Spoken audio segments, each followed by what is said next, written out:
The cord is light and inextensible in the spring mass pulley system as shown in figure.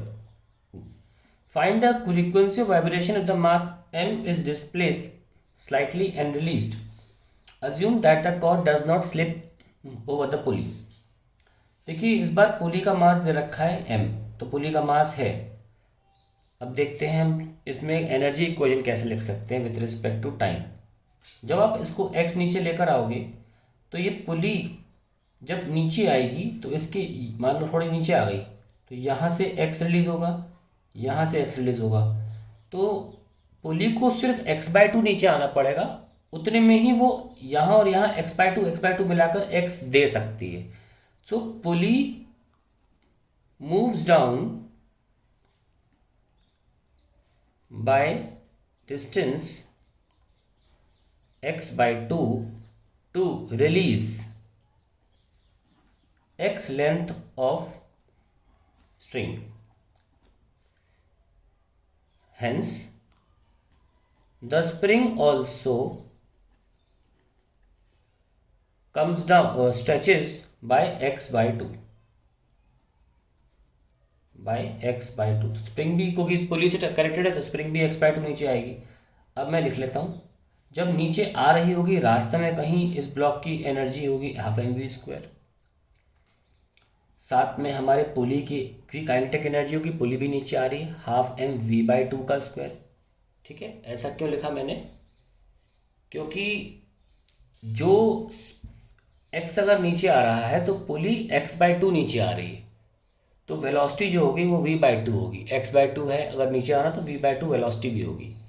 साथ में पुली की kinetic energy भी होगी ½I⍵², और जब मैं ओमेगा खोलूँगा तो मैं v/2 ही रखूँगा। ठीक है, फिर इस ब्लॉक के लिए नीचे आना है तो हाँ -mgx हो जाएगा, और then we have spring energy ½kx/2²। ये टोटल एनर्जी हमने लिख लिया है। अब मैं एनर्जी का डिफरेंशिएशन करूँगा विथ रिस्पेक्ट टू टाइम, तो इसको लिख सकता हूँ ½ mv² का 2v और v का a प्लस ये तो 4 आ जाएगा, 4 2 ज़ा 8 m और v² का 2v इंटू v का a प्लस हाफ i का हो जाएगा mr²/2 दे रखा है ना, लेनी पड़ेगा, मेंशन नहीं है डिस्क तो डिस्क मान लीजिए, पूरी डिस्क के फॉर्म में होती है mr²/2, और ये हो जाएगा 20।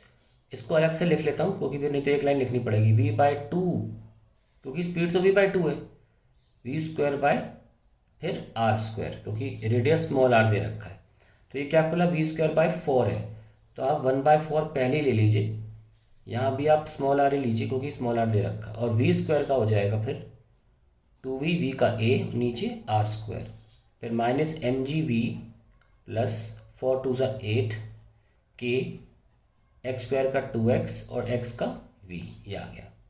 अब क्योंकि एनर्जी कंजर्वेटिव सिस्टम है, energy will be differentiation of energy will be 0 क्योंकि टोटल एनर्जी मीन्स कंजर्व्ड, तो 0 पहले 2 काट लीजिए, हर जगह 2 काटने को मिलेगा आपको थोड़ा बहुत, ये एक 2 मिल जाएगा काटने के लिए, फिर ये एक 4, फिर v कटेगा, तो क्या मिला ma, ये क्या हुआ ma/4, ये बड़ा मास है ma/4 प्लस ये क्या है आपका m r², तो r² से r² कैंसिल, तो ma/8 माइनस mg प्लस ये आपका आ रहा है kx/8 नहीं kx/4।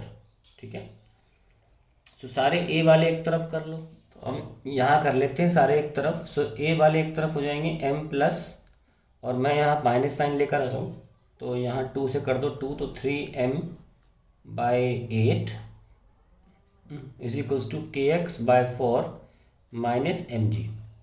तो अब मैं a ले रहा हूँ, तो ये यहाँ माइनस आ जाएगा, -k/4 m plus 3m/8 x plus mg/m plus 3m/8। तो इस टर्म का कोई यूज़ नहीं, कांस्टेंट पार्ट है, मुद्दे का टर्म तो ये है, तो ये हमारा क्या लिखा है एक तरह से ω² x plus c some constant which is not of our concern, तो ओमेगा आ गया k upon 4m omega square plus 3m/2। So time period आ जाएगा 2 पाई रूट में, ये पलट के लिख दे रहा हूँ, 4m plus 3m/2 divided by k, and that is the time period of this situation.